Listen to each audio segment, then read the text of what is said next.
Fala pessoal, tudo bem? Vamos aqui para mais um episódio do Bosquinho Cast, esse podcast que está assim fazendo o maior sucesso, porque eu ouço o feedback das pessoas, estou muito feliz por estar realizando aqui e desenvolvendo essa nova habilidade.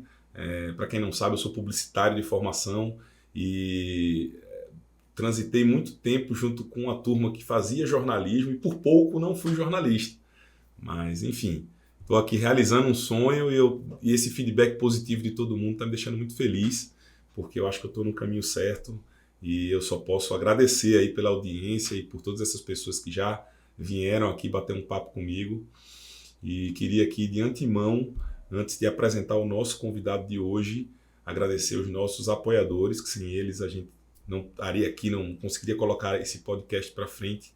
Uma delas é o Grupo Viacolo, que é a minha encadernadora há mais de 10 anos. Queria agradecer na pessoa de Lucianinho, que é uma figura extraordinária, que quando soube que eu ia me aventurar por essa área, não hesitou e ele mesmo me procurou, se disponibilizou, enfim. Muito obrigado ao Grupo Viacolo. Quem não conhece o trabalho, vai lá no @Grupo Viacolo, conhece um pouco dos álbuns, fotolivros e tantos outros produtos que eles oferecem lá.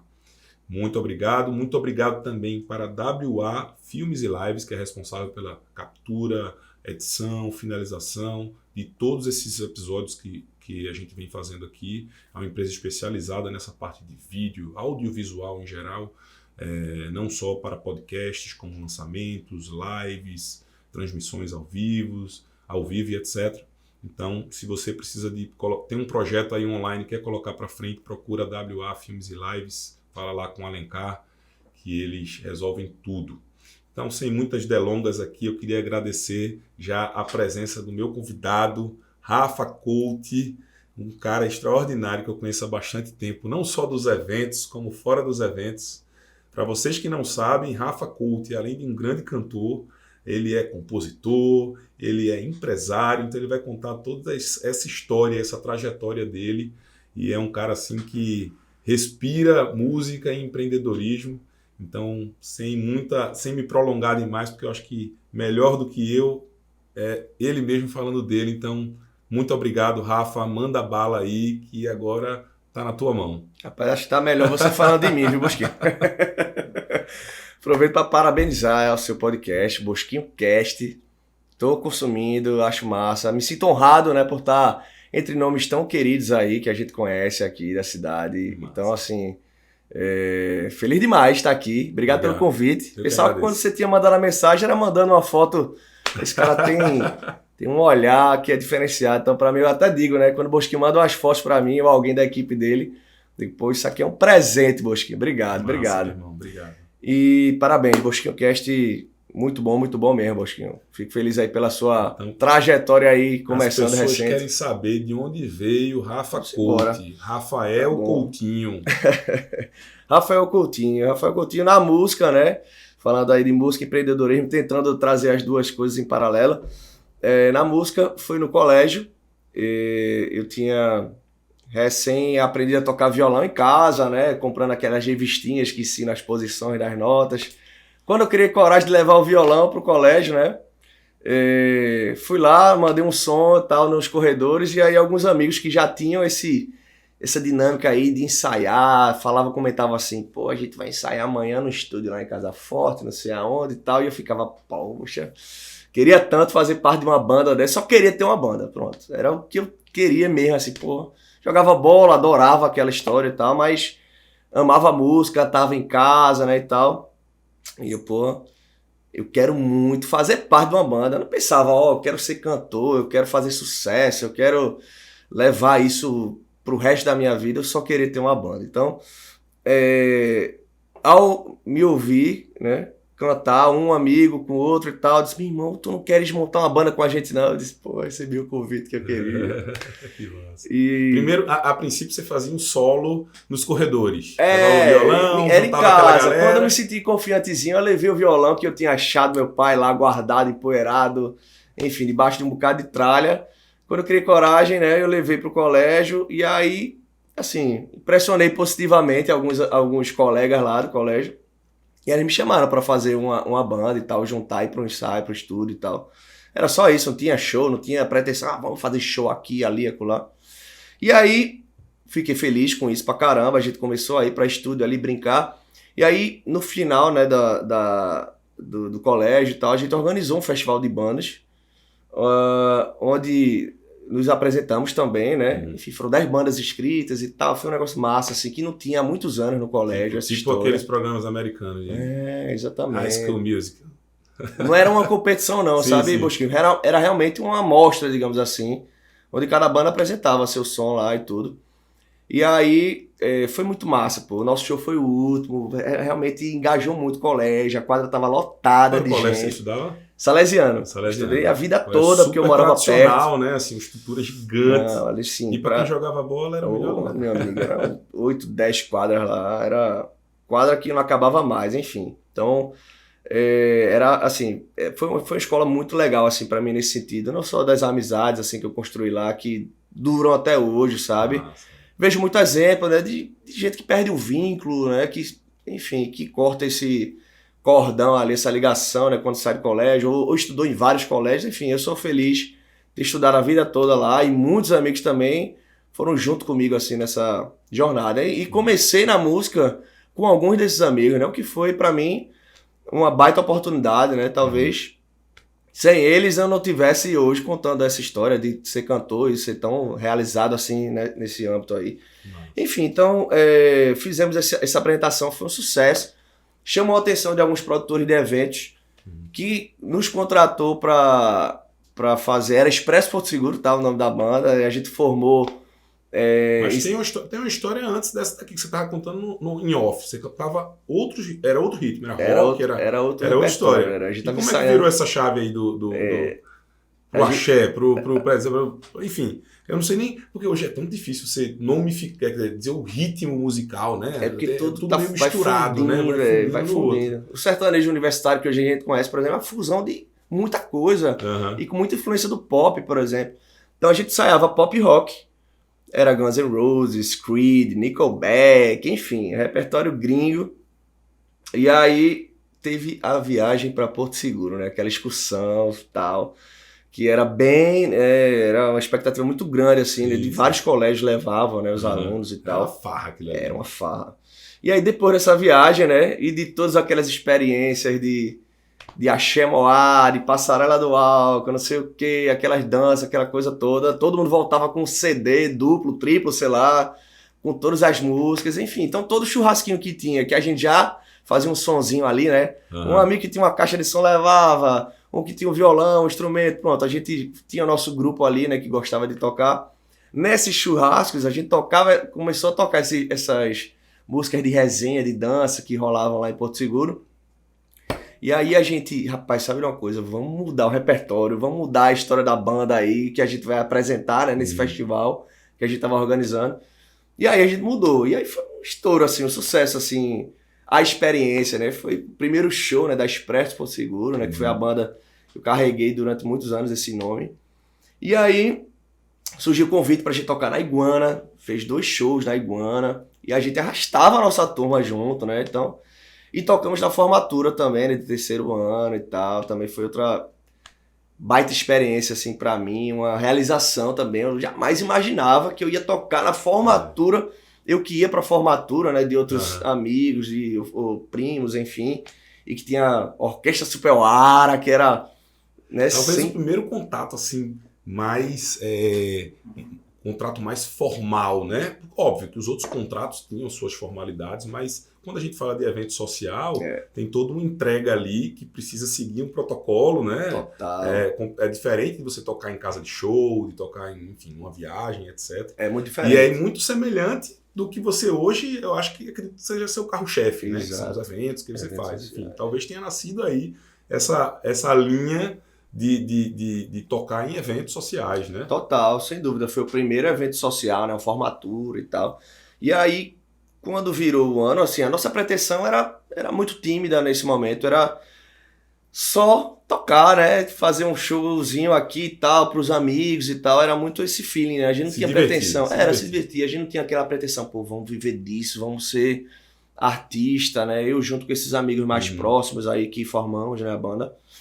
E aí, quando virou o ano, choveu convite pra gente fazer show, assim, pra nossa surpresa. Porque, inclusive, a gente completava a nossa formação com os músicos de uma banda chamada Excesso de Bagagem, que você já deve ter dançado meu amigo. muito aí, Bosquinho. Essa parte do Bosquinho dançando, você corta, que coisinha... Eu já vi Bosquinho na balada, viu, gente? Na night. Enfim, então a gente completava porque um dos meus amigos que tocava comigo é irmão de um cara que era integrante da Excesso de Bagagem. Então a gente completava com os caras, né? Então, quando virou o ano e tal, a gente, caramba, tocando. Você já fazia o que o pessoal chamou hoje de feat, alguma coisa? Feat. Não necessariamente. Feat, hoje a definição do feat, né, que é o featuring, né, seria um lançamento em parceria, né? Tipo, Rafa... Mas era um projeto de feat, vocês criaram o feat lá. Diga aí. Eu criei o feat, segundo Bosquinho Lacerda.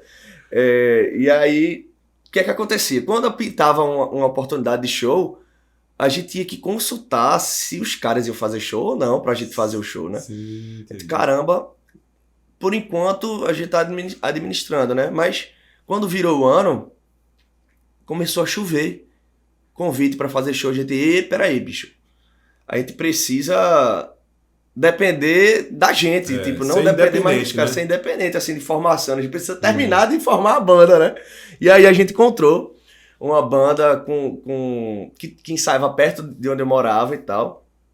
E foi massa, assim, essa fusão, digamos assim, que a gente fez pra Expresso Porto Seguro e tal. E desde então, assim, a gente não parou mais. Com 6 meses de banda, a gente gravou um CD ao vivo, com 1.500 pessoas pagantes lá, gente do lado de fora querendo entrar sem conseguir ingresso. Enfim, foi um negócio, assim, meio que muito rápido, assim, pra a gente cair na pista, na estrada e na dinâmica de fazer show toda semana, sabe, Bosquinho? Massa. Não era grana, era mais diversão, mas acho que veio aquele olhar de empresário, querer, não, eu quero vender show de vocês, eu vou fazer, eu tenho casa de show, eu faço evento, vem pra cá, sabe? Tipo, a gente encheu o bolso de algumas figuras aí no início da carreira, que a gente não tinha noção do que significava você lotar uma casa com 1.500 pessoas, por exemplo, sabe? Mas... enfim, a gente queria era uma grana ali pra... Todo mundo novo, né, cara? Assim, todo mundo novo. Poucas responsabilidades, assim, no sentido isso. de...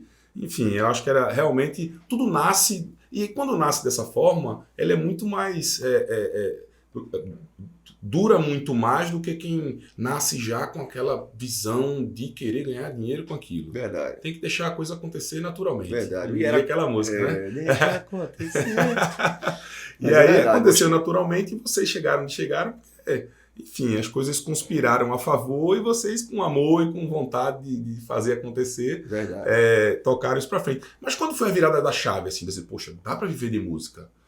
Qual foi esse momento aí? Tu sabe identificar? Então, eu, trazendo um paralelo agora de vida profissional, fora palco também, eu entrei na faculdade de publicidade. Sim. Pensei se faria faculdade de música, mas acabei indo para publicidade, que também era uma das opções que eu cheguei a fazer vestibular para administração, pensei em fazer para música, mas eu não sei se necessariamente eu preciso estudar música. Hoje cada vez menos, né? Assim, é uma abordagem diferente você fazer uma faculdade de música e você ser um artista, digamos assim, né? Claro. Que, sem dúvida alguma, soma muito para um cara que vive a música, né, e tal. Sem dúvida alguma, né? Um conhecimento fantástico. Não pode descartar a importância da formação. Eu optei por, tipo, bicho, eu quero ter 2 opções, sabe? Eu quero ter alternativa. Meio que aquela cabeça de... que no futebol é mais difícil porque o cara muito novo, era uma coisa que um pouco mais novo eu pensei também, porque jogava em clube, jogava no Náutico, era campeão pernambucano, de futsal, não sei o quê. O time de futebol de campo chamava pra treinar, mas era treino todo dia.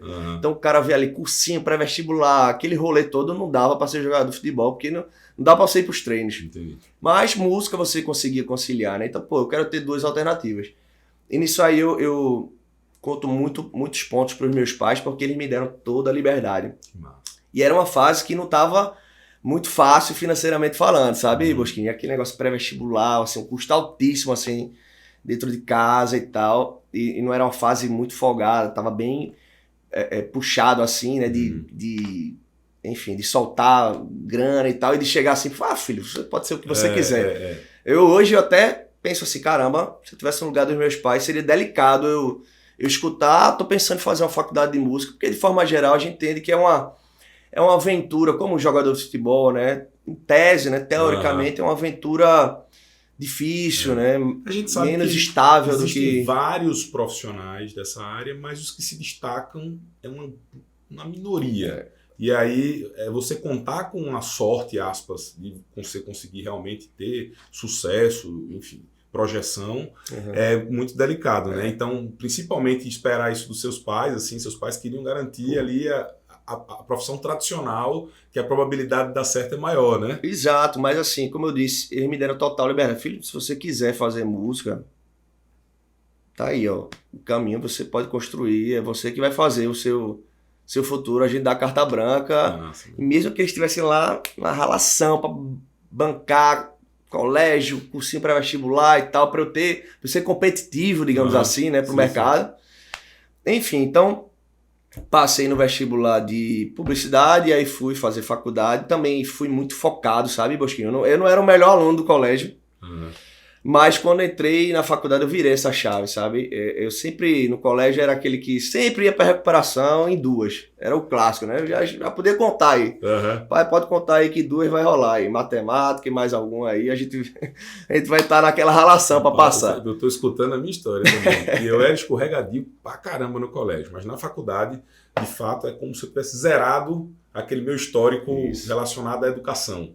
E aí, realmente, meu curso de publicidade, que é algo que eu carrego muitas coisas que aprendi nos meus negócios, enfim, nas coisas que eu faço, e de fato levei muito a sério, sabe? Então, eu acho que é uma oportunidade que todo mundo tem de dar aquele restart verdade. Nas besteiras que fez no colégio. Isso aconteceu com minha esposa também, com Luísa. Ela tem essa história também, essa virada de chave, né, quando entrou na faculdade. Então, eu entrei muito focado, fissurei mesmo assim no curso, tinha muito claro na minha cabeça desde o início, não, eu quero trabalhar com criação, sabe, publicitária. Tinha uma curiosidade também que tinha uma agência de publicidade que ficava no meu caminho para chegar em casa de muitos destinos. Eu morava na Boa Vista, próximo ao consulado americano. E... Qual era a agência? Ítalo Bianchi. Ficava na Fernandes Vieira, hoje é uma faculdade que comprou lá. Miguel, meu vizinho. Miguel Melo, queridíssimo Miguel. Miguel é meu vizinho. Na época da faculdade fiz visita a Ítalo Bianchi. Foi mesmo. Nunca imaginar que esse cara é meu vizinho de prédio. Que legal. Mas era uma grande agência, ainda é uma grande agência. E assim, com campanhas que ficaram para a história. Verdade, pô, tem cases assim, históricos, assim. Jargões que ficaram, né, eternizados aí, que a moleza vai no bala, enfim, coisa antiga aí que talvez esteja... se falar aqui o povo não vai nem... depende da audiência, não vai nem saber. Depende do número que tem no seu RG aí. Enfim, então, Bosquinho, eu passava na frente da agência como um templo, enxergava como um templo, assim, sabe? Achava lindíssima, já tinha visto coisas em revista, pesquisando e tal. Às vezes fazia o sinal da cruz quando eu passava na frente e tal. E aí... em paralelo música, show, faculdade, focado nas duas coisas, assim. E aí, o meu primeiro estágio na publicidade foi na Rádio Transamérica. Que legal. E foi por acidente que eu consegui o estágio, né? Eu queria muito, estava sedento para trabalhar, eu estava no segundo período ainda da faculdade, mas já estava assim, caramba, eu quero trabalhar, eu quero entrar numa agência, eu quero moer e tal. E aí, surgiu essa oportunidade na Transamérica, eu fui lá na rádio porque eu estava fazendo um evento, produzindo um evento, e fui contratar, né, o serviço da rádio, né, comprar espaço lá para spots, né, para divulgar a festa que eu estava fazendo. E aí, conversa boa danada com Ana Paula Germínio, queridíssima, hoje ela tá na Hits FM. Depois de fechar o acordo comercial lá e tal, e conversar um bocado, poxa, Aninha, tá muito boa a conversa, mas eu preciso sair, vou pra faculdade. Ela, você faz faculdade de quê? Eu disse de publicidade. Aí ela, poxa, tem até uma vaga, ó, no departamento de criação aqui da rádio. Aí eu posso trazer meu currículo? Assim, porque meu currículo tinha um bocado de seminário, que eu entrei assim, focadíssimo, eu já tinha vários seminários, várias coisas e tal, congresso que eu tava participando e tal.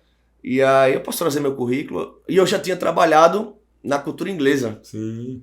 curso de inglês e tal, né? Eu fazia uma espécie de permuta. Eu trabalhava lá e estudava inglês, entendeu? Que massa. Meio que foi meu primeiro job, assim.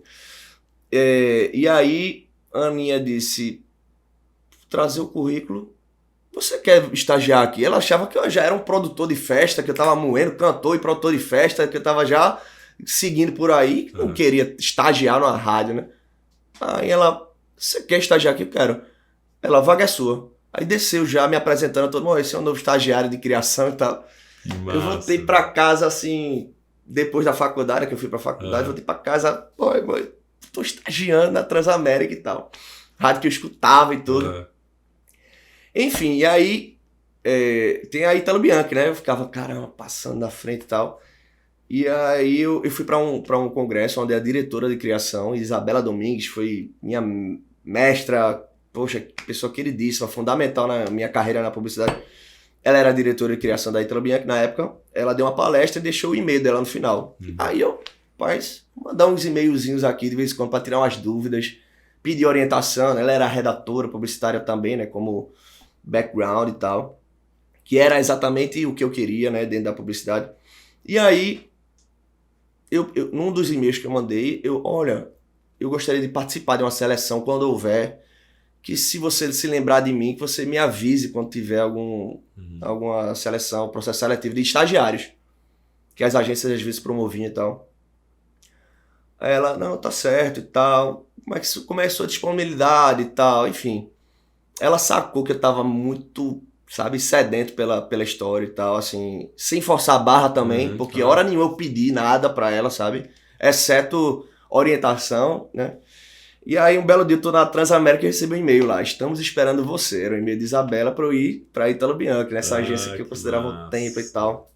Enfim, aí pra encurtar a história, senão a gente vai ter, podcast vai durar muito. Essa foi a fase de transição, né? Você estava dividido entre a publicidade e a música, tocando as duas coisas. Exatamente, tava moendo show. E é muito bacana saber que você experimentou uma outra profissão, uma outra frente, etc. Mas chega uma hora na vida que a gente precisa escolher um caminho, né? Exatamente. E aí, assim, o mercado de publicidade é muito jogador de futebol, sabe?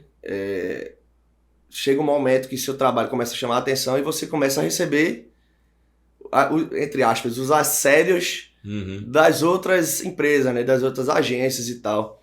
E aí, inclusive, uma das lições que Isabela Domingues, né, essa ex-diretora de criação da Italo Bianchi na época, ela me deu, Rafa, é muito importante, assim, de fato, você conhecer diferentes agências, diferentes formas de trabalho e tal, isso vai te acrescentar muito.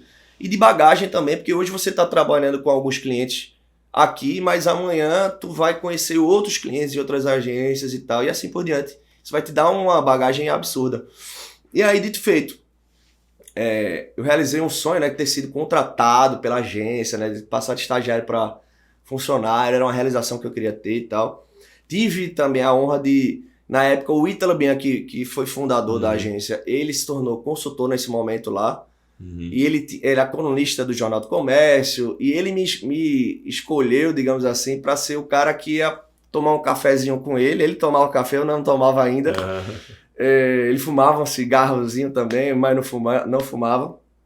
E acompanhava ele para revisar esses artigos dele. Tá? Então, assim, para mim foi uma experiência incrível, uma realização massa assim, para o início da carreira. Depois trabalhei em outras agências, como Arcos, Ampla, Grupo 9, Black Ninja, enfim, tive essa trajetória em paralelo. Não era fácil, tive uma fase que eu não tinha vida mesmo, Bosquinho. Cheguei a dar aula em faculdade, fui convidado para ensinar numa faculdade de marketing, enfim, a cadeira de redação publicitária, que era a minha especialização. Ganhei alguns prêmios, né, de criatividade, enfim. Isso em paralelo à música, moendo a banda Expresso Porto Seguro e tal. Durante a semana na agência e no final de semana às vezes, final de semana, agência e palco. Nossa. Saía da agência direto pra show, muitas vezes. Enfim, o bicho pegava. Então, eu não tinha vida, né? Não tinha vida. E aí, eu sentia que isso deveria ter um limite. Em algum momento, eu ia precisar optar. Carlos Renato, que era sócio-diretor de criação da Arcos, ele teve um papo bem franco comigo quando eu trabalhava lá. Trabalhei na Martipet também, só para não esquecer.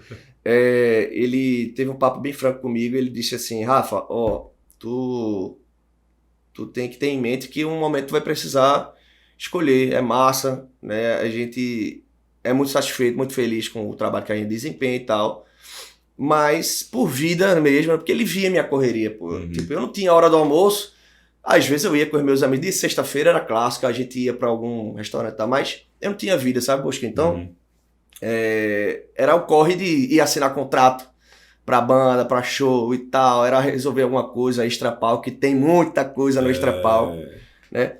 E aí teve um momento que a razão e a emoção estavam do mesmo lado. A emoção me chamava muito pra me dedicar mais à música, sabe? Tipo, poxa, viver o sonho, né, de ser cantor, é o que eu considero uma baita realização, porque pra muita gente fica como um sonho. E acaba que E pra mim se tornou meio de vida e uma coisa que me realiza muito. E aí, quando tava razão e emoção do mesmo lado, né, que a música tava já há um tempo rendendo mais do que publicidade, me sustentando mais do que publicidade, aí eu botei na balança, peraí, eu tô dedicando muito mais horas da minha vida, da minha semana, pra publicidade do que pra música. Só que a música tá me chamando e tá rendendo mais e tal. E aí, foi quando eu encostei deu alt tab aí, digamos assim, né? Dei uma minimizada ali na publicidade, sabe? Ainda prestei serviço para algumas agências como freelancer, como consultor, enfim, alguns clientes direto também procuraram, mas eu tinha claro que, tipo, ó, eu não vou mais me dedicar como um funcionário, como ficar aqui fixo na agência e tal, como eu não tinha vida, eu queria um pouco de qualidade de vida também e mais tempo para dedicar para música. Então, reposicionei, mudei o nome da Expresso Porto Seguro para Expresso Folia. Era uma fase que eu senti necessidade, porque eu tinha um estigma. Era a mesma formação desde o começo? Não era a mesma formação. Porque os caras que começaram comigo, que era todo mundo igual, né? Todos sócios, digamos assim. Cada um foi tendo seus deadlines aí, um em cada vez, digamos assim, né? Pô, não tô aguentando conciliar faculdade, trabalho e música, galera, tô saindo e tal, o que a gente investiu, vocês me pagam aí e tal, que eu participei de investir na banda, não sei o que, tal. Beleza, e aí cada um aí, um vai fazer intercâmbio, o outro vai morar fora do país, o outro não aguenta mais, sabe, conciliar tudo. E eu fui o resistente, digamos assim. Eu fui o que sobreviveu aos perrengues, digamos assim, né? Porque por muito tempo a publicidade, né? O fato de eu trabalhar com publicidade sustentou o meu sonho na música também, entendeu, Bosquinho? Claro. Se eu dependesse exclusivamente da música, sei, talvez se eu tivesse focado há mais tempo, talvez eu tivesse conseguido mais rápido sobreviver ou não. Mas assim, a publicidade me manteve também, sabe, seguindo ali, investindo no que precisava investir na música e tal. E, enfim, gradativamente, né, sempre indo adiante também, né, as duas coisas, as duas carreiras, digamos assim, né. Aí fiquei focado na música. Nesse momento eu já estava sozinho, digamos assim. Nenhum da formação original tava mais. Eram músicos que prestavam serviço para mim, né? Contratados e tal. E aí, me joguei assim para querer fazer trabalhos mais representativos, botar o lado autoral também para fora, tratando produtor musical. Assim, foi uma fase muito aprendizado, né? Quando eu virei essa chave aí. Mas foi no momento que você virou Rafa Colt? Não, ainda era Expresso. E aí eu reposicionei para Expresso Folia. Aí eu ia contar isso, acabei guinando para outra parte. Eu mudei se tinha essa necessidade, porque eu vim tocando já desde do colégio, né? Como eu te contei. Desde o colégio já estava fazendo show. E aí criou-se um estigma de que a banda Expresso, Porto Seguro, era uma banda de colégio, entendeu? Ou de festas de público de colégio, porque eu tocava em todas as festas de colégio. Tinha Ressaca de Porto Seguro, tinha, sei lá, Virgem do São Luís, sei o que do Santa Maria, São João do Santa Maria, e assim por diante. Então, assim, todas essas festas para o público mais novo, eu tava em todas. E já tocando nos 15 anos aqui, acolá e tal. E casamento era, assim, não existia na minha agenda, porque me considerava muito novo, enfim, não era um produto que tava com esse como eu posso dizer, que as pessoas enxergavam para assumir um casamento, digamos assim, uma festa de casamento. E aí eu reposicionei para Expresso Folia Clube, tipo, trazendo uma nova identidade visual, novo conceito também, assim, de repertório e tal, uma coisa, digamos, um pouco mais adulta. Na época tinham muitas boates e que tinham shows de axé, tinha muita banda de axé fazendo sucesso na época, Casa de Águia, Chiclete com Banana, e tinha um público que ia para essas festas, o ticket era alto, graças caras, a festa bem frequentadas e tal. Eu disse, pô, eu quero estar presente, eu quero romper essa barreira de ser banda de colégio para tocar nessas boates aí, que é um público, pô, formador de opinião e tal. Quero me inserir nesse rolê aí. E aí foi importante eu ter essa virada de chave. Valorizei também o meu cachê na época, sabe? Tendo uma conversa com meu irmão. Meu irmão disse, Rafa, tu tá fazendo mais de 20 shows no mês. 20 e tantos shows, assim, tem mês que tu faz 20 e tantos shows. E, pô, precisa valorizar, pô. Tu precisa, talvez, fazer menos shows e cobrar mais caro. E se tá em sua melhores agenda eventos. tá cheia demais, ou você, provavelmente, ou você é um fenômeno, ou você tá cobrando barato demais. Exatamente. Um cara também que mexeu com minha cabeça, assim, que é um parceiro queridíssimo, desde esse comecinho, é George da Lamp. Sim. George, ele me deu esse toque também. Rafa, você tá tocando em todos os 15 anos da cidade. Tipo assim, tá muito forte assim isso assim na sua agenda. O pessoal lhe conhece, o pessoal tá lhe consumindo muito.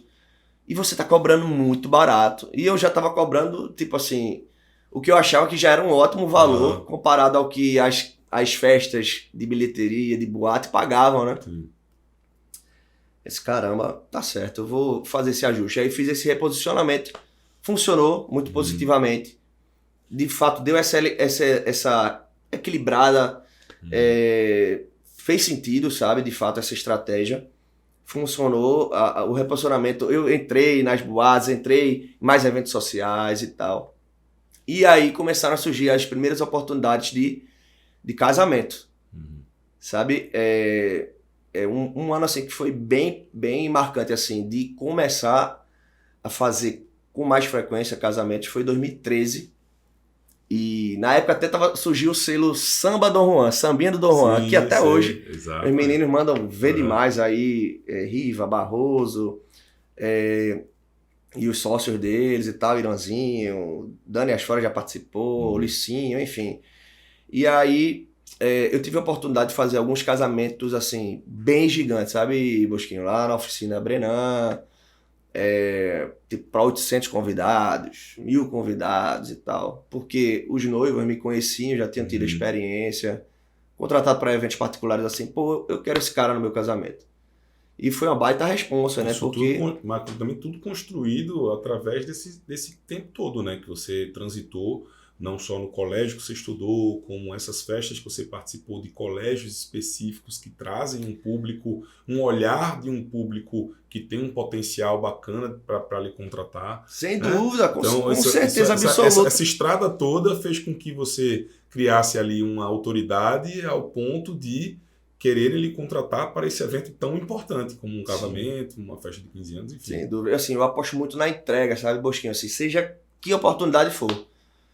Se for dentro de um apartamento, uma coisa exclusiva, eu e mais dois, digamos assim, é uma coisa que é raro acontecer. Eu faço isso para amigos assim que têm intimidade, alguma coisa assim, e que querem fazer uma ocasião especial em casa, assim. Não é o comum, né? Isso é uma exceção. Mas o que eu quero dizer é que eu encaro uma oportunidade, em tese, pequena, intimista, uma grande oportunidade com o mesmo envolvimento, Sim, sabe? Com a claro, mesma importância, tá enfim. certíssimo. Então, eu acho que esse sentimento de ter uma entrega sempre pra cima, sempre astral, sempre especial, eu acho que criou essas oportunidades. Aliás, eu digo que eu vendo show em cima do palco, né? Então é sempre assim, né?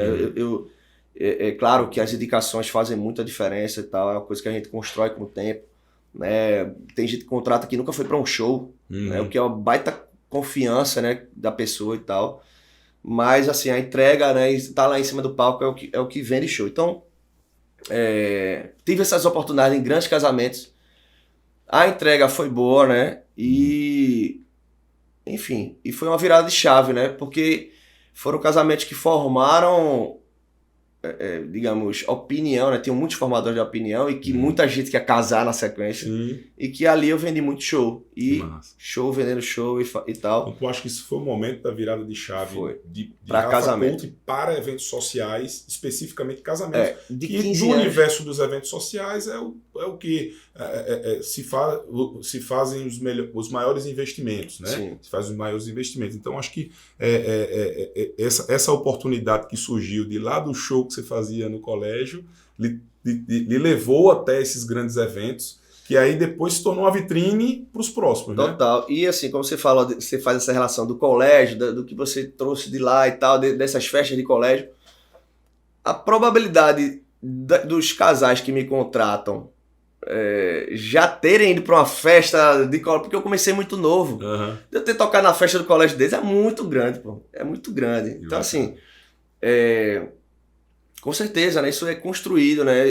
Faz sentido o que você está dizendo. Não é só as entregas que eu tenho feito hoje Aham. que estão fazendo a minha agenda, né, da frente, né? E teve um momento aí internacional também, não foi?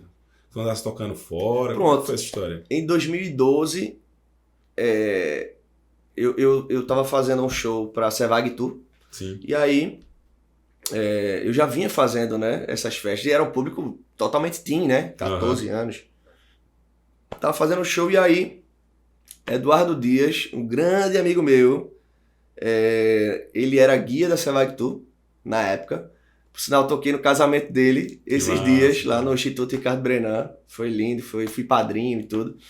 Ele me apresentou, assim, né, formalmente. Eu já conhecia e tal, por outro, mas me apresentou a Silvana e tal, que é a dona da agência. E aí, a gente combinou uma história meio mirabolante, assim. Não sabia exatamente como ia ser, mas, ó, tu vai pra viagem, tu vai ser guia e tu vai fazer show lá. E aí, enfim, de 2012 até o ano passado que teve, com a pausa da pandemia, Sim.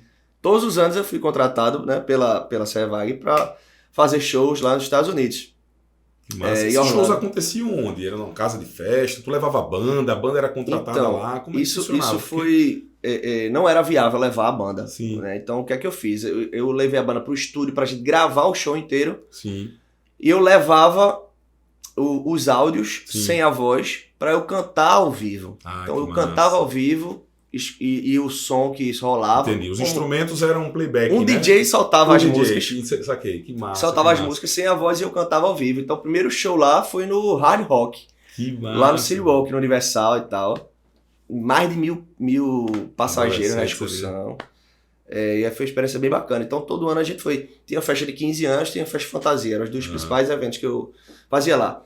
E aí, assim, de clientes de evento social, especialmente casamento, já tive a oportunidade em 2017 de tocar um casamento em Portugal. Que massa. Em Sintra, né? Pertinho de Lisboa, Sim. de Paulinho e Marina, casal queridíssimo. Que legal. Família muito querida, famílias muito queridas. Também foi uma baita experiência, assim, né? Oportunidade, né? De tocar fora, assim. Eu considero, assim, muito além do que, vou fazer um show e isso é massa pro meu currículo, pra minha bagagem. Tipo, acho que é um baita reconhecimento, Bosquinho. Quando você vai fazer um casamento em Noronha, em outro estado, vai pra longe. E a nossa profissão nos permite isso, né? Assim, nossa profissão nos permite experiências que talvez outras profissões não permitam. E isso tudo só acontece através de um grande trabalho feito previamente, né? Ninguém iria confiar em Rafa Couto ir lá para Portugal para tocar na festa se você não tivesse a entrega que você tem. E aí levamos a banda toda. Foi mesmo, foi massa. E já foi Rafa Couto, porque virou a chave Rafa Couto. Em 2017, ainda não era Rafa Couto, era Expresso Folia. E aí, inclusive, nessa época eu tinha um show que era com outro Rafa, com Rafa Mesquita. Sim. E era Expresso Frenético. Que né? massa, eu lembro dessa A gente já esteve junto em alguns sim. eventos, enfim, que tava acontecendo um negócio curioso, né? Tem gente que contratava ele e queria me contratar para fazer uma participação especial no show dele. E o contrário também acontecia. Ele disse, velho, vamos juntar aqui, vamos fazer um projeto, uma label, um selo, digamos assim, e vamos comercializar isso aí, que vai fazer mais sentido, né? Esse negócio de conciliar a agenda também era difícil, enfim. Tinha que ser uma coisa especial e esporádica, né? Então, a gente fez algumas edições, foi massa. Foi muito legal. E aí, e ele foi, inclusive, também para esse show. A gente fez 2 shows independentes, enfim. Mas foi massa, foi uma experiência massa. E ano passado a gente foi pra Lisboa, mais uma vez também, pra tocar no aniversário de 40 anos. Queridíssima amiga Tassi. Também foi outra baita experiência. Esse ano tem Porto também na agenda. Que legal, meu irmão. Que legal. Enfim, mais vai tirar a cidadania portuguesa. Oh, vamos morrer pra chegar massa, lá. Meu irmão. Olha, é uma história inspiradora porque você passou por várias fases ali, né? Não só da construção da banda da escola, que se tornou uma banda que tocava em festa e etc. E até se construir, se tomar a decisão de viver da música, né? O que é muito difícil, né? Uma decisão difícil de ser tomada. E hoje você é basicamente um dos principais atrações requisitadas nos eventos, pelo menos que a gente está junto, enfim, que eu vejo, você está sempre presente. Festa de bilheteria, você ainda faz? Faço. Ou focou muito no social? Eu faço. Assim, o social, tem gente que tem essa impressão, né? De que, não é teu foco fazer festa de bilheteria. Não é necessariamente que não seja o foco, Bosquinho, mas o mercado de eventos sociais consome tanto a minha agenda, e são eventos que a gente fecha com muita antecedência, Sim, verdade. Que muitas vezes não sobra espaço na agenda para estar fazendo eventos abertos, né? Eventos de bilheteria. Entendi. Mas a gente tem algumas oportunidades assim, que eu considero fantásticas, eventualmente, como o Carnaval Boa Viagem, por exemplo. Massa. Eu não fiz show nessa última edição, mas na penúltima eu fiz parte do line-up, né? Dividindo palco com o Gustavo Lima, com a Anitta, e outras grandes atrações. Tu tem esse número? Quantas apresentações, quantos shows você faz assim em um ano? Bicho, sim, tenho. Ano passado eu fiz 170 e poucos shows, 176, se eu não me engano. Muita coisa. 176 Metade shows. do ano, praticamente, você estava em cima do palco. Claro que a gente, com responsabilidade, se fosse com irresponsabilidade, eu faria muito mais. Faria muito mais, mas assim, a gente é muito responsável para assumir os compromissos e cumprir com louvor, sabe? Pois e nesse mundo artístico, no geral, tem muito essa pegada onde as pessoas não se profissionalizam, levam a coisa muito no amadorismo e se perdem no meio do caminho, né? Se a gente atrasa 5 minutos num evento social desse, assim, para começar um show, a gente é cobrado, né? A gente tem, né, assessoras, cerimonialistas muito competentes e tal, que realmente puxam o evento para acontecer tudo lindo, como o casal sonhou, né? O dia, provavelmente, um dos mais importantes da vida deles, né? E a gente encara isso com toda seriedade e responsabilidade, né? Quando a gente tem oportunidades assim de agenda e tal, a gente recusa muita coisa porque vai ser arriscado não cumprir direitinho, sabe? Não faz sentido a gente se queimar e tal. Faz parte da construção, né? Da confiabilidade que o mercado tem, né? E em relação ao repertório, hoje eu percebo que o repertório ele é muito... existe um padrão de repertório que é aquele que são as músicas que estão na moda, as músicas que são mais tocadas, a música que anima a galera, né? Porque, enfim, você teve uma fase aí de uma linha meio tocando as músicas mais clássicas e tal, que eu acho que foi o Rafa in Concert e alguma coisa nas apresentações. É uma label chamada Rafa in Concert. A gente tava junto, eu tenho fotos suas até hoje. Sim. Na primeira edição desse selo, se eu não me engano... Foi numa festa de 15 anos. Foi numa festa de 15 anos de Maria Sofia Menezes. Isso, exatamente. Filha de Marquinhos e Rosa, queridíssimos. E aí Sofia, eu lembro, na época a gente tinha um escritório no JCPM, aí eu atendi Sofia e Rosa pra gente ter uma reunião e tal. E Sofia disse, Rafa, eu já atendi a família há alguns anos, já fazia alguns shows. E aí Sofia, Rafa, eu quero que você cante as minhas valsas. Que massa, velho. Caramba, assim, eu também não sou de correr de desafio, sabe, Bosquinho? Às vezes eu penso assim, será que faz parte, faz sentido, né? De posicionamento mesmo, eu fazer isso e tal, mas caramba, um pedido tão verdadeiro, sabe? Tão legítimo, assim, da vontade dela. Pô, a família era muito especial. E ela pediu pra eu cantar as valsas, né? Dos 15 anos, o dia que ela estava sonhando, esse caramba... Eu topo na hora. Aí ela me passou as músicas que ela queria, né? John Legend, Ed Sheeran, enfim. E aí eu montei, né, com um repertório, pensei como é que seria isso, acrescentei violino na formação, né? Botei uma beca, gravata borboleta e tal. E a gente fez o primeiro na época ainda era Expresso, Aham. Expresso em Concert, depois virou Rafa em Concert. E que a gente já fez algumas vezes, até para casamento já rolou. Para aquele momento inicial da festa ali, né? Eu Sim, como sim. primeira atração, começar com esse repertório e tal, com violino, uma coisa mais light. Que massa. É um projeto que eventualmente a gente é demandado a entregar, sabe? Entendi. Com que frequência vocês ensaiam esses repertórios aí? Por exemplo, a tua banda se reúne com uma frequência X para atualizar o repertório, acrescentar as músicas, alinhar tudo. Um projeto como esse, por exemplo, provavelmente você teve uma preparação até diferente Sem dúvida. da Foram convencional. ensaios focados para isso, né? Para preparar esse repertório, ensaiar. E era uma coisa, especialmente quando era uma coisa nova, né? Para encontrar, né? O formato é esse, tá funcionando, vai ser legal. E foi bem tenso assim no dia, caramba, porque era tudo cronometrado, né? A valsa, assim, pra eu fazer ao vivo, né? E tudo no timing de quem vai dançar com a debutante, sabe? Eu tinha que ter tudo em mente ali, a ordem, saber quem vai dançar e qual é a música correspondente. Entendeu? Tipo, tal momento ela vai é a entrada, né? Tipo, a entrada da debutante. Entrar com o irmão, vai então essa entrar música com o pai nesse momento da aí troca depois ali. é o pai, aí é outra música. E tipo, isso tudo tinha que estar no timing. As meninas do cerimonial, né? Era Dreams na ocasião. Elas, tipo, trocando olhares, me dando sinalizações e tal, assim, de tipo, do timing. E aí a banda também, todo mundo ligado ali pra... Porque, assim, eventualmente uma dança terminava antes da hora, né? Então, tipo, que a gente tinha planejado tocar durante uma música, durante 1 minuto e 20 segundos, tinha que terminar com 50. E sem ser feio, né? Tipo, você tem que fazer um fechamento ali no Miguel. Exato. Que massa. Mas no dia a dia, Bosquinho, como é essa atualização de repertório? De uns anos pra cá, eu conto com uma figura sempre assim, já foram alguns, digamos assim, mas sempre conto com a figura que é um produtor musical e que ele que prepara os arranjos que eu quero. Ele sabe as referências que eu gosto disso, de sonoridade. Desculpa aí, não sei se vazou aí o cotozinho aqui de leve. Enfim, ele entende minha sonoridade, as influências que eu quero imprimir, porque assim, eu não pego uma música que tá fazendo sucesso no momento e que o público tá esperando no meu show, lá num casamento, por exemplo, ou numa festa de bateria, seja o tipo de evento que for, no 15 anos, e faço Ctrl-C, Ctrl-V. É muito raro. Eu geralmente boto a música no repertório, mas do meu jeito, do jeito que a minha banda faz, entendeu? E você, eu acho que abre também para o cliente sugerir. Sim, os estilos, os artistas, o tipo de música que eles rola um alinhamento. Para 15 anos não precisa desse alinhamento, porque é sempre o que lançou ontem. É o repertório mais atualizado possível. Vai no TikTok lá que tá... Exatamente, pronto. No momento é isso. E aí é a expectativa das debutantes, é isso que a gente faz.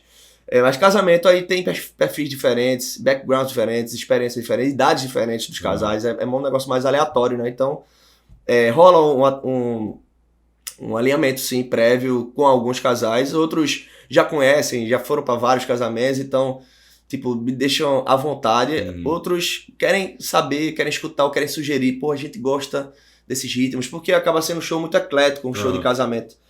E uma festa particular, um evento social, Bosquinho, os protagonistas são os noivos, sabe? Você precisa personalizar algo que atenda a expectativa deles. Exatamente. E óbvio que você vai seguir o seu estilo, mas você tem que fazer do jeitinho que eles querem. Exato. Afinal de contas... Claro que eu tenho um leque, tenho um universo ali que eu não posso, tipo, o cara chegar pra mim e dizer, não, bicho, tu vai ter que tocar tal música. Assim, não tem como montar um repertório do zero. Não tem nada a ver com você. Isso, que não tem nada a ver, exatamente. Então, tem que fazer sentido, né? Mas esse alinhamento é super válido, faz sentido e faz parte da entrega, né? Você ir pra festa mais assertivo, né? Com as referências deles. Precisam curtir, pô, o que eles gostam. Às vezes eu abro também, pô, você tem algumas músicas que faz parte da história de vocês. Eu quero saber porque eu quero tocar, sabe? Claro, então, eu quero, se possível, atender esses... E o curioso, assim, que obviamente existe toda uma construção para que você alcance o que, assim, os grandes artistas que a gente tem aí no mercado, né, chegam e tocam as suas próprias músicas, né? Óbvio que eu sei que você tem algumas músicas autorais, eu queria que você falasse também sobre essas músicas, como elas surgiram, como elas nasceram e tal, mas nessa transição aí você precisa começar a ganhar ainda mais visibilidade, tocando, obviamente, repertórios de outros artistas que já estão consagrados, mas aos poucos inserindo o teu repertório, tuas músicas, aquilo que é o que vai realmente te diferenciar completamente dos outros artistas, né? Eu fico muito, muito, muito realizado quando um contratante, né, ou o público, né, dependendo da festa, mas falando de evento social, falando de um casamento, quando eles pedem as músicas autorais. Hoje você tem quantas músicas? Nas plataformas eu tenho 6 ou 7 músicas. Foram escritas por você, o arranjo? A maioria eu faço parte da composição, ou sozinho, ou em parceria com alguns outros compositores. E como é que se diz? Estão nas plataformas, estou com muita coisa engatilhada, pré-produzida já, louco para soltar aí nos próximos meses. Inclusive, eu acabei de gravar um projeto não de autorais, tá? Mas é uma label chamada Juntando a Mesa, que é um projeto que a gente vem fazendo no Terraço Carvalheira e que virou esse audiovisual, né? Que vai estar logo menos, eu não sei quando é que vocês vão estar vendo essa entrevista, mas pode ser que já esteja no YouTube, quem sabe, dependendo do período. Qual o canal? Rafa Coach, meu canal do YouTube. Beleza. Então a gente vai subir, tem vários mashups, sabe, Bosquinho? Sempre, desde o primeiro CD que eu contei a história de gravar CD ao vivo, eu sempre trouxe música internacional para o repertório, enfim. Sempre gostei de fazer essa mistura. E aí eu juntei várias músicas de sertanejo com músicas internacionais aí e montei o repertório, a gente fez o registro, tá lindão, tô doido pra vir escutando agora os áudios que eu recebi, tá em fase de edição pra gente soltar, sabe? Então quer dizer que essas suas músicas autorais e esse novo projeto vai estar disponível lá no canal do YouTube. Isso, exatamente. É como se esse projeto que a gente gravou agora aqui não é de músicas autorais, fosse a preparação. É aquele negócio que você vai... Sábado você vai mandar, antes de fazer um casamento, você vai, Rafa, tô aqui aquecendo pra trabalhar mais tarde, tô aqui no YouTube curtindo, tomando uma cervejinha, que massa, tô vendo você aqui, sabe? O repertório tá massa assim pra você curtir em casa, curtir, enfim, seja onde for, sabe? Legal, já tô ansioso pra E aí na sequência vão voltar essa esteira de lançamentos que eu ia fazer durante a pandemia, mas pelo momento, sabe? Pelo receio de investir né, na pandemia, quando a gente não tinha horizonte, quando é que ia voltar a fazer show.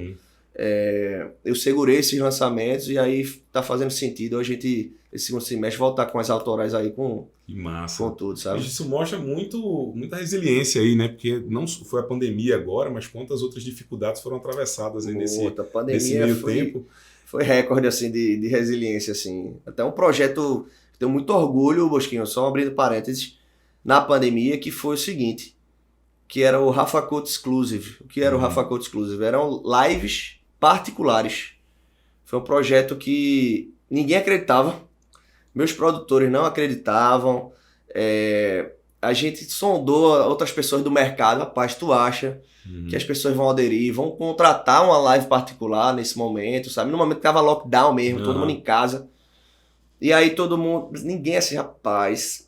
Acho que não vai decolar não isso aí. E aí eu insisti, rapaz, eu acredito e vou até o fim. A gente aprendeu a fazer live com uma certa qualidade no YouTube. Eu tinha bastante equipamento em casa, assim, que permitia a operação, que faltava a gente conseguir e tal. E aí eu, junto com o Guilherme, a gente sentou a bunda na cadeira, aprendeu a fazer ao vivo no YouTube live privada, né? Ou seja, o link ia para você, Bosquinho ia comemorar aniversário. Então o Bosquinho recebia o link privado, que não estava aberto para qualquer pessoa que entrasse no meu canal. E aí Bosquinho mandava para os convidados, para os amigos, para a família e tal, e só vocês assistiam, mandava vídeo. Vocês faziam uma festa virtual, cada um na sua casa. Em casa, cada um nas suas casas, e curtindo, mandando foto, vídeo, que a gente tinha o QR Code para envio de fotos e vídeos, e o pessoal mandava, e Guilherme que controlava ia soltando isso e tal. Foi uma experiência massa, a gente fez mais de 40, Bosquinho. Foi mesmo. Fez mais de 40 lives. Isso para empresas, para pessoas que moram em outros estados que descobriram isso. A gente ganhou destaque também em alguns veículos de comunicação, né? De blogs, enfim, destacaram, né? Eu não tenho certeza porque a gente não conhece todo mundo do Brasil, claro, né? Mas eu arriscaria dizer que eu fui o cantor que fez mais live exclusiva nessa pandemia, com certeza absoluta. Que massa. E assim, e o propósito disso, qual foi inicial? Não foi tipo assim, eu vou fazer um negócio que eu vou vender né? Claro, que ia ajudar muito, né? O lance da grana. Precisava faturar na pandemia. Exato. Mas o primeiro propósito disso aí foi tipo, meu irmão, a gente tem uma porrada de casamento aí agendado para as próximas semanas. Lockdown, todo mundo em casa, tudo cancelado, não vão ter os eventos. Caramba, como é que vai ser o dia? O que é que eu posso fazer para amenizar o dia desses casais, dessas debutantes e tal, que estavam sonhando com aquele dia? Imagina o rolo que vai ser para eles agora e a bad que vai bater no dia, né? Meu irmão, Guilherme, vamos aprender a fazer live pra gente oferecer como gentileza para esses casais que confiaram na gente, a gente oferecer o show em forma de live no dia do casamento deles, para não passar em branco, velho, para o dia no seu abed, para eles terem uma experiência massa. Que massa. E a gente ofereceu isso. E assim, foi emocionante, assim, Bosquinho, que terminava a live e depois fazia uma chamada de vídeo com os casais e tal. E eu acho que isso fidelizou muita gente também, né? Do ponto de vista de negócio, você conseguiu fidelizar muita gente. Porque a gente não pode esquecer que isso tudo, apesar da paixão, do amor por fazer isso tudo, a gente precisa pagar boleto, né? Total. E aí virou, de fato, que começou a procura. E eu quero isso. Eu criei uma mecânica também para tornar mais viável, porque tinha muita gente, não quero gastar um centavo com nada. E aí tinha uma mecânica que era o seguinte, que a gente queria ajudar a nossa equipe também, sabe? E era outra preocupação latente, assim. Todo mundo precisa se abraçar e criar formas de tá pingando alguma coisa aí para todo mundo, velho. Então, a gente criou uma mecânica que 50% da live, para quem não contratava, assim, o valor, né, que a gente tava cobrando, eu quero contratar e pronto, e não precisa de QR Code na tela e tal. A gente tem uma mecânica que tinha um QR Code para doações, que era o presente do aniversariante. Você quer dar um presente para mim? Faça uma doação aqui nesse QR Code. E o cachê, o cara me pagava R$0 do bolso dele. Sim, claro. Então, 50% era para mim e para minha equipe, e 50% era doação para a instituição que o cara indicava ou que eu indicava, entendeu? Que massa. Então a gente conseguiu doar, mais de R$40 mil. Foi mesmo. Uma coisa que para mim era inimaginável. Eu gosto muito desse lado, sabe, Bosquinho? De me engajar e tal, em causas sociais e tudo. Apoio algumas instituições permanentemente, todos os meses. E meu irmão, pra mim foi um sonho, assim, realizado, sabe? Eu me senti útil, eu tava em casa, trabalhando, fazendo live, olhando pra uma câmera, né? Imagina que eu tô vendo dezenas, centenas de pessoas. Mas você desenvolveu uma nova habilidade e criou um produto, né, cara? Esse produto aí, eu acredito que muita gente deve ter visto e dito, opa, aqui tem uma oportunidade também para se fazer. Exato. Acho que massa, que massa. E por falar em produto, por falar em empreendedorismo, em novos produtos, é importante frisar que você, além de músico, além de cantor, além de um grande artista, você também é empresário de uma outra frente aí, que não precisa saber muita coisa. Você é um cara estiloso, o cara veste bem e tal, que é no mundo da moda, né? Verdade. Eu acho que é bacana as pessoas conhecerem esse outro lado fora do palco, além de todas as outras atividades relacionadas ao palco, que você precisa desenvolver fora do palco. Você ainda tem uma outra frente aí que não tem nada a ver com a música. E, enfim, compartilha com a gente aí, eu conheço, e eu acho que algumas pessoas já sabem. Você está usando, eu estou usando aqui, que aqui, meu amigo, estilo puro.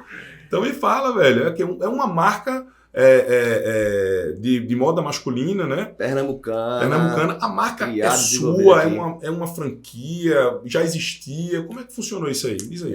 A marca Artesão, né? Artesão CW no Instagram, quem quiser dar uma olhada. E quem não conhecer, claro. Tá presente no shopping Recife, no shopping Rio Mar, além do e-commerce, né? Tem um site também que é artesãocw.com.br, já fazendo merchan aí. Passa aqui, a hora é agora. artesãocw.com.br. E foi fundada por João Lucena, que é meu primo. A gente tem uma história curiosa na família ligada a esse universo de tecidos, sabe, Bosquinho? O meu avô, pai da minha mãe, e que era o bisavô do João, que fundou o Artesão. Ele era diretor do Cotton Fish, Tom Bezerra de Mello, enfim. Então tem esse background. O meu tio, irmão da minha mãe, que é avô do João, ele seguiu por esse caminho também, sabe? De tecido. O pai do João também tem uma empresa que distribui, que vende tecidos e tal. Então, assim, nossa família sempre... Nossos tios usavam muito linho, sabe? Nosso avô, nossa família e tal. Tinha muito esse essa história do linho presente na família, sabe? Não só como trabalho, mas como de uso mesmo e tal. Então, Joãozinho tava com essa vontade, assim, pô, eu quero encontrar meu caminho aí nessa história.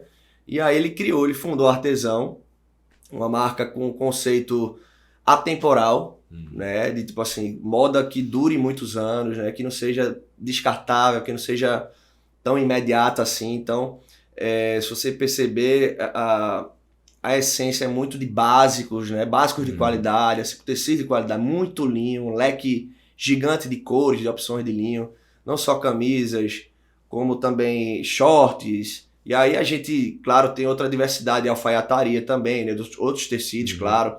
Uma diversidade gigante de t-shirts, né? De vários tecidos, seja ecológico, com tecidos sustentáveis. Esse que eu estou usando aqui é o ecológico. Ah, o que é que ele tem de diferente aí mesmo? Então, é algodão... Além de ser super confortável, ele é ecologicamente correto, ou seja, eu não estou fazendo mal à natureza. Exatamente. E que isso aí, porque um produto é considerado ecológico? Às vezes é pela forma de produzir, sabe, Bosquinho? O tecido, exemplo, a fábrica, por exemplo, às vezes é uma questão até da fábrica para qual a gente compra o tecido, né? Que, exemplo, tem emissão zero de carbono, neutraliza a emissão de carbono, o uso de água também é super, como eu posso dizer, sustentável. Enfim, e às vezes até a matéria-prima é reaproveitada de alguma forma, digamos assim. Sim.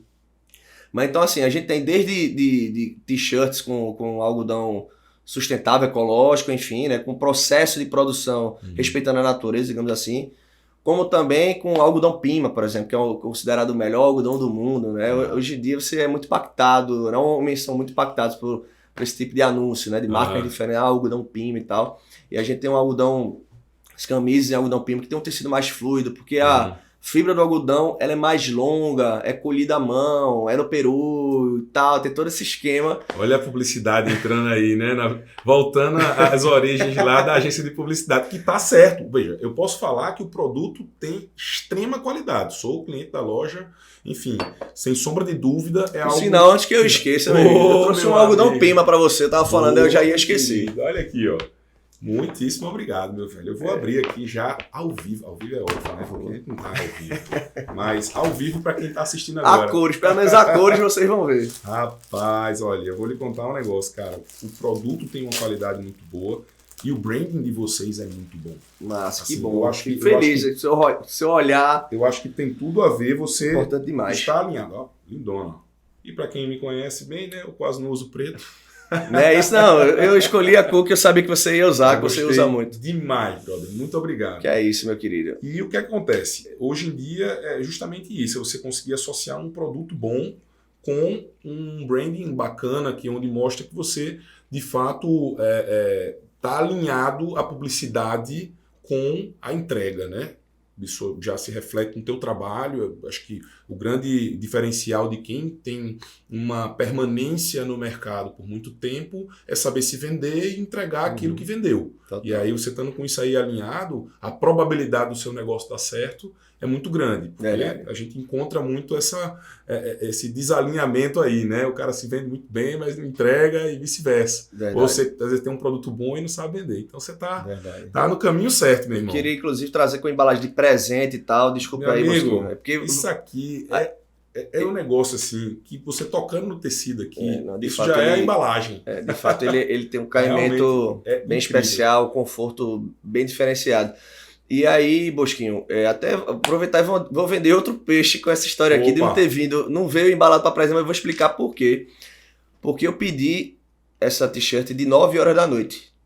Sim. Eu pedi para a loja me mandar. Então, assim, se você precisar, caramba, eu preciso de um presente para eu receber nas próximas horas, para eu entregar numa festa. Vai o WhatsApp lá da você loja. pode mandar até para o endereço que você quiser, entendeu? Que massa, entre em contato com a loja e tal. Então tem todo esse serviço aí de entrega também. Exatamente, né? A gente faz ele chegar em você. Claro, tem muitos negócios que se reinventaram, né? E procurar soluções mais práticas, né? Especialmente depois da pandemia, né? Então isso é legado da pandemia, né? Essa agilidade, a praticidade de você mandar uma peça, até quem compra no e-commerce que pode botar como retirada em loja, vira e mexe, algum amigo fala: Rafa, tu pode conferir para mim se já tá disponível na loja? E aí quando eu digo, já, meu irmão, eu pedi há 1 hora atrás, eu disse, meu amigo, o negócio é agilidade. Você consegue conciliar, bicho, essa vida de empresário, porque isso acho que tem demandas diárias aí, bicho, né? De pepinos para serem resolvidos, moda, assim, desenvolvimento de novos produtos, estoque, funcionário. Tem 1 bilhão de coisas para estar atento, assim. No momento, Bosquinho, eu não tô tão presente no dia a dia da Artesão, sabe? Mas, assim, eu participo de forma, digamos, mais estratégica, com o lado de relações públicas também, né? Como eu posso dizer, de levantar a bandeira, né? Da marca, né? Por onde eu vou, com relacionamento e tudo. Mas, assim, no dia a dia, realmente, os que estão mais imersos são meus sócios João e Diego. João cuida mais da parte financeira e operacional. João é o cara, digamos assim, que tem um DNA da marca, o fundador, e fica muito à frente de produto, muito à frente, assim, da parte, como eu posso dizer, criativa, sabe? De criação de produtos, também das campanhas. Ele faz questão de acompanhar os ensaios. Ontem mesmo teve ensaio e tal, ele estava lá. Meu irmão cuida mais da parte comercial, né? Fica à frente, apesar que ele tem outra atividade também e tal, mas ele fica muito à frente do comercial. E eu por tempo, assim, né? Porque tem gente que tem impressão, o cara só vai lá, faz o show sexta, sábado e domingo, ou quinta, sexta, sábado e domingo, e o resto da semana ele tá de perna pra cima, tá vendo Netflix, tá jogando videogame. Não é bem assim, não. O extrapalco de música exige muito, assim, sabe? De planejamento, de envolvimento, de fazer coisas acontecerem, sair do papel, sabe? Projetos novos, gravações, aprender música, estudar repertório. Enfim, tem muitas decisões assim no dia a dia, sabe? Da música. E também na Artesão. É tanto que assim, eu tava até mais envolvido, mais imerso. Eu passei um período muito focado no nosso e-commerce, né? Tipo assim, pilotando. Ano passado eu tive a missão de montar um time que atendesse bem a gente, assim, no quesito de designer, redator, muito do que eu vivi na publicidade, né? Gestão de tráfego, social selling, né? Pessoa que atende virtualmente. Então, assim, cuidei muito do processo seletivo, assim, dessa fase, de pilotar, de montar o time para funcionar, para rodar. E há pouco tempo, assim, estava voltando para uma coisa que eu já, entre aspas, fugi um certo período, que era não ter vida, né? Assim, tá com a cabeça muito poluída com muitas coisas, assim, muita responsabilidade, muitas decisões o tempo todo, né? Que tu sabe como é negócio. Sim, claro. Existe decisão o tempo todo. Então, eu dei uma certa recuada, assim, para uma posição mais estratégica, digamos assim, com a Artesão atualmente, mas continuo engajado, participando de reuniões e tal. Acho que massa. Isso é muito importante porque, para muita gente, quem trabalha com evento especificamente, como a principal atividade da gente acontece nos finais de semana, o resto da semana ou o cara tá fazendo nada, ou o cara, digamos, tá com um outro tipo de negócio. No meu caso, eu também tenho uma outra atividade e que me complementa a minha renda, minhas atividades e preenche um pouco mais da minha semana, além de toda a burocracia de administrar o estúdio especificamente.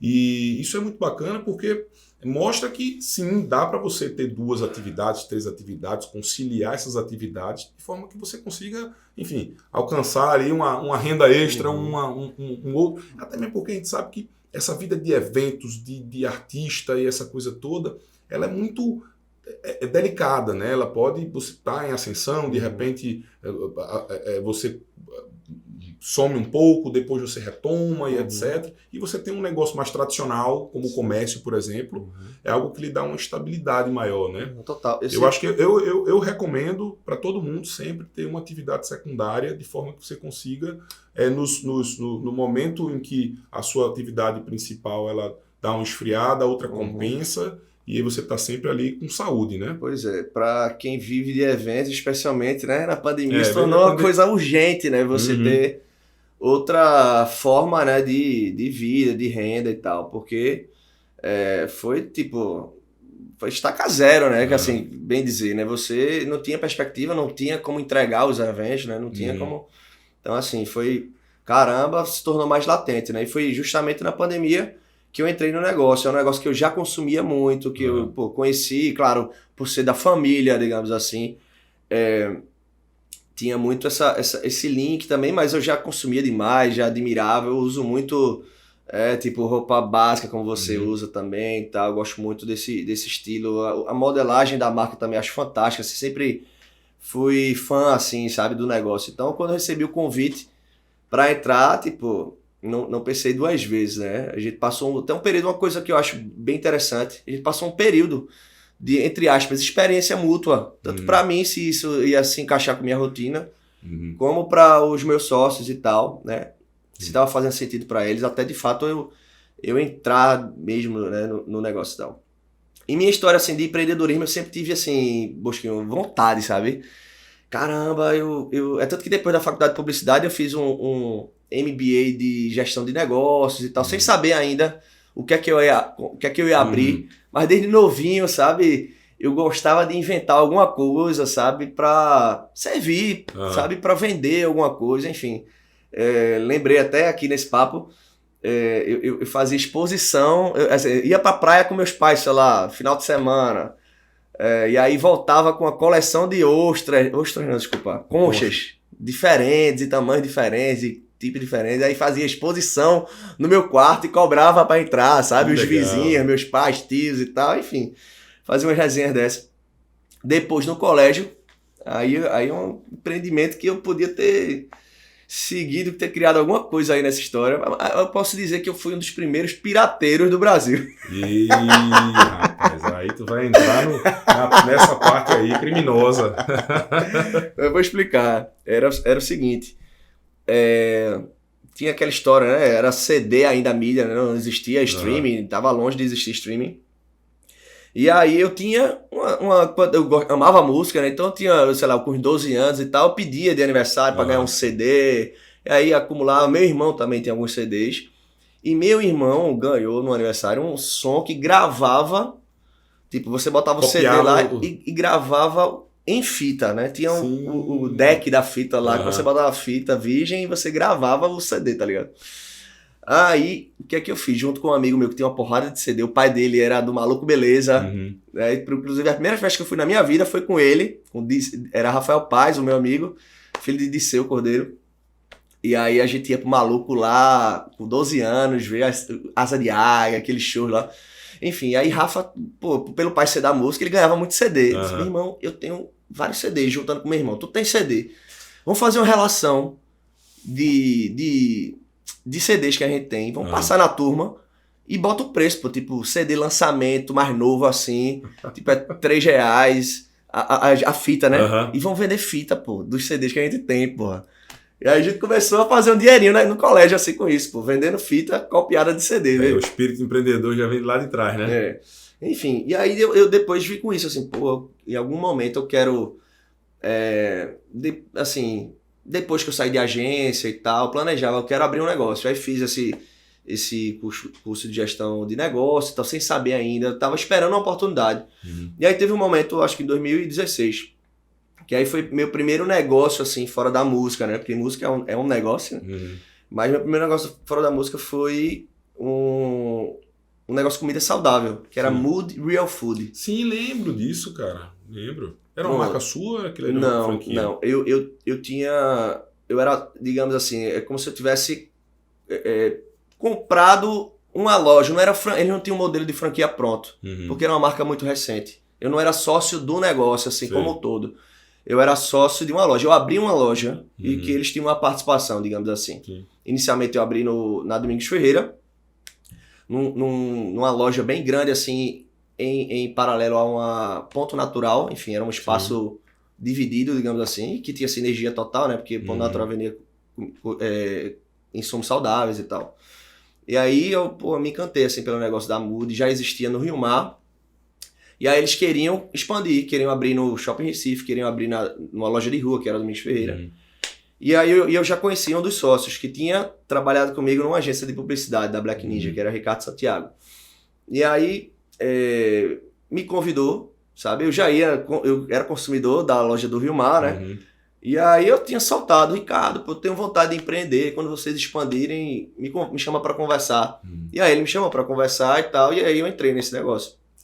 E depois a gente acabou negociando a loja lá do Domingos Ferreira e eu fui para a loja que foi a primeira deles, eu fui para a loja do Rio Mar. Sim, entendi. Enfim, aí no finalzinho de 2018, assim, não tava fazendo tanto sentido ir em frente, assim, sabe? Pô, era um negócio que era uma marca muito, muito bem feita, sabe?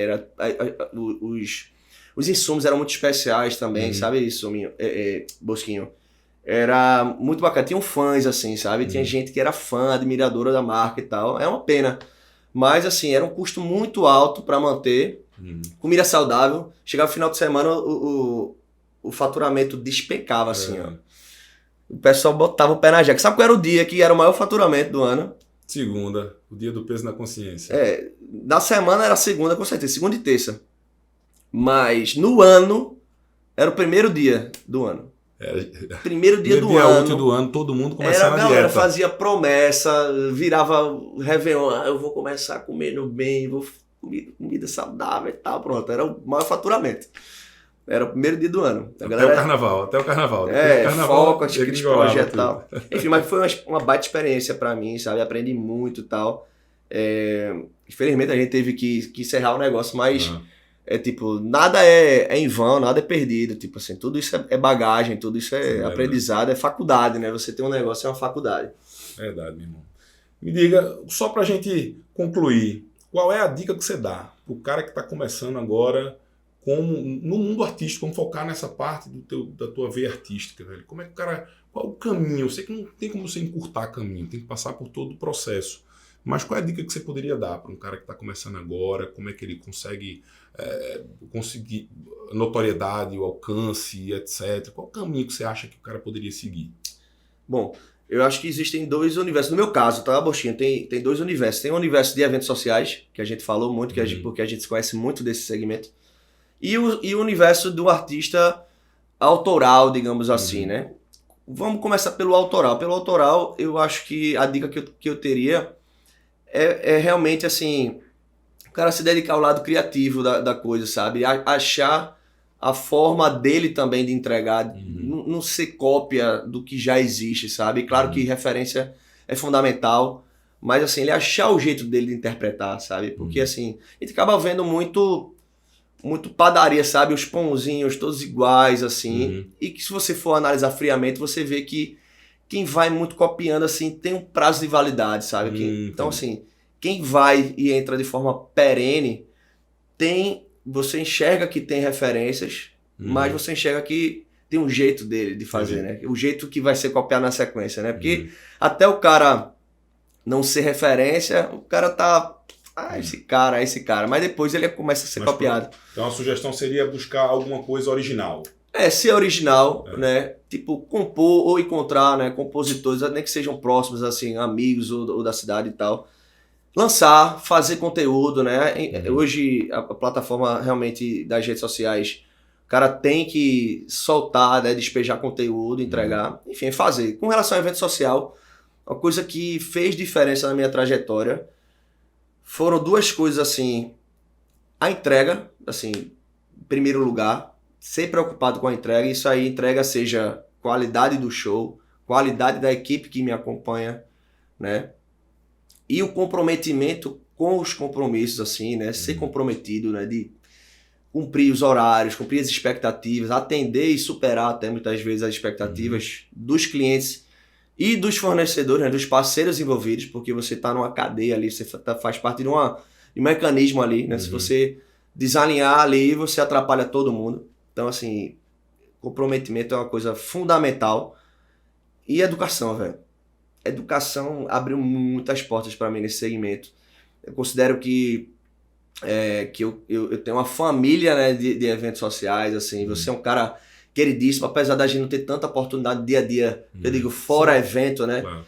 Mas você sente isso com certeza, você já teve a oportunidade, talvez, extra palco, de estar com outros parceiros nossos, assim, e a gente tem parceiro nesse mercado. Ter a habilidade de se relacionar bem para que você construa pessoas que acreditem em você e perpetuem as suas qualidades, né? Afinal de contas, Exato. Assim. É muito melhor alguém falando bem de você do Perfeito. que você falando bem de você mesmo. Como eu te falei, assim, sempre acreditei muito em meritocracia, sabe? E merecer para depois a coisa ser espontânea, ser natural, as pessoas lhe indicarem, as pessoas lhe contratarem, lhe darem oportunidades, né?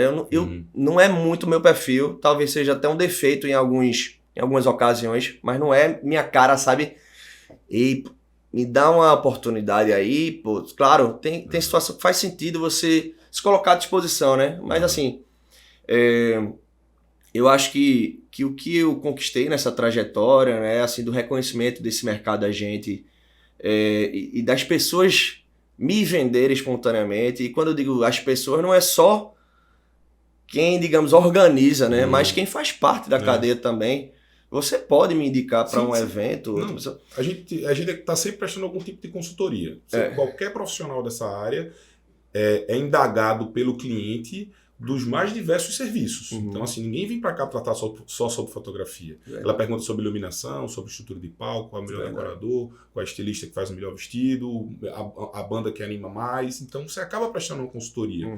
Então, quanto mais conhecedor do assunto você for e quanto mais você conseguir prestar um atendimento que transcende aquilo que você se propõe a fazer, mais o cliente vai ali sair satisfeito, enfim, e propagar essa qualidade sua para os próximos que venham ali procurar, né? Sem dúvida. Então, resumindo sobre essa pergunta, Bosquinho, seria isso, seria comprometimento e relacionamento, digamos assim, sabe? E um relacionamento genuíno, sabe? Sem forçar barra. Espontâneo, saudável. Espontâneo, sem forçar barra, sabe? Sem, como eu posso dizer, sem ser inoportuno, né? Sem apelar. Existe, assim, claro, né? Qualquer mercado, né? Existem mecanismos que você pode imprimir para tentar acelerar ou cortar um caminho, enfim, que eu não sou muito por aí, sabe? Assim, eu considero que eu, na minha carreira como cantor, como artista, eu não dei saltos, sabe? De João do Pulo, assim, de 6 metros, assim, de uma vez, mas é um degrau depois do outro, mas sempre em frente, sempre cada vez indo além, sabe? Nunca recuando, nunca dando passo para trás. Massa, Rafa. Meu irmão, você deu uma aula aqui. Quem me dera, professor. Queria mais uma vez, assim, agradecer sua disponibilidade, porque você é um cara multifunções aí, então encontrou uma brecha no Rafa Couto cantor, Rafa Couto empresário, para estar aqui compartilhando com a gente, inspirando muita gente que está nos assistindo. Muito obrigado, meu irmão. Eu que agradeço. Obrigado pela sua entrega, pela sua participação, pelo presente. Que é isso. Vou fazer um look do dia com ele. Provador com Bosquinho. Isso. Muito obrigado, meu irmão. É isso, meu querido. Parabéns pela sua trajetória, admiro demais. Obrigado, você é um baita profissional. Agora um baita entrevistador. Rapaz, olha, eu vou entrevistar um cara que já está até ali esperando, e ele sim é referência master. Eu sou um bebezinho, rapaz. Um bebezinho, ali sim. Querido, mas daqui a pouco ainda mais sucesso, meu querido. Irmão, muitíssimo obrigado mais uma vez. Obrigado você, querido. Obrigado. Obrigado pela audiência de vocês e até o próximo Bosquinho Cast.